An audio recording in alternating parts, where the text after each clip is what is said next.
Hey, salut tout le monde! Je me retrouve au trou numéro 8 du parcours du monstre de la base de Planade de Sainte-Foy à Québec. Un trou que j'ai encore pas mal de misère à jouer, pour être franc. Là. Des courses, ça va, c'est un par 4. On peut s'en sauver avec le par et même avoir une belle option pour le birdie facilement ici.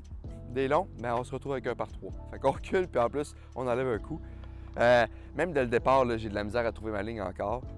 Ici, j'essaie de faire un back-end avec un disque understable pour finir à droite. J'essaie de pogner mon premier gap au centre, finir à droite après, pour bien attaquer le panier après, droite-gauche. Je trouve que c'est plus facile de ce côté-là. De l'autre côté, je trouve qu'il y a trop d'obstacles, d'arbres et de feuillus. Fait que j'essaie d'y aller back-end. On verra qu'est-ce que ça dit.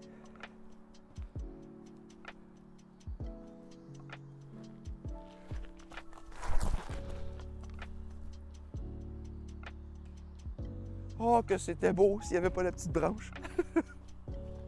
C'est un autre trou que je rentre dans les difficultés, genre 7, 8, presque 9, ici au monstre. C'est juste parce qu'il tombe en par 3 des longs. S'il resterait en par 4, je pense que là, on serait facilement capable de forcer pour le birdie. Là, par exemple, c'est compliqué. J'ai jamais fait le birdie des longs ici.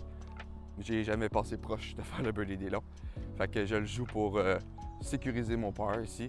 Je veux juste pas essuyer un bogey parce que je suis pas mal sûr qu'il y a certaines personnes de ma carte MPO qui seraient très capables de gonner puis de se rendre jusqu'au panier. Donc finalement, je me retrouve à gauche de l'allée, juste ici. Si je vais voir mes lignes, ça commence à être dur d'attaquer le panier qui est juste là, ici. Là. Mais si j'avais été plus à droite, bien ici, le chemin s'ouvre un peu plus. Il y a un beau là, hyzer, juste ici là, pour rentrer. À gauche, il faut travailler un peu plus. Il y a un petit gap là en ligne droite.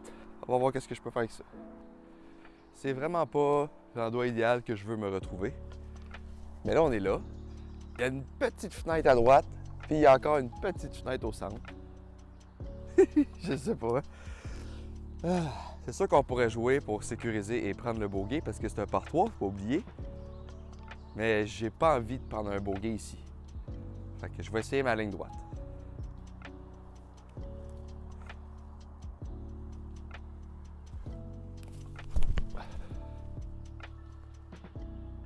Yes, sir!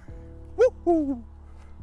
Je vous conseille peut-être de passer plus vers la droite que vers la gauche à partir du départ. C'est ce qui va vous sauver pour le restant du trou, en fait. Puis éviter le gap que j'avais, parce que si vous êtes de l'autre côté dès le départ, vous avez une belle ligne hyzer pour un droitier pour après s'attaquer le panier, puis comme plus sécuriser votre part que moi, dans le fond. Je sais pas si vous avez aimé ça. Si c'est le cas, likez, partagez, abonnez-vous à la chaîne YouTube. Je m'en vais essayer l'autre prochain gros trou, qui est très difficile pour moi parce que c'est des grosses drives, mais que voulez-vous, ça fait partie du monstre. Puis j'espère vous retrouver sur la chaîne. Hey, bon disc golf. Ciao!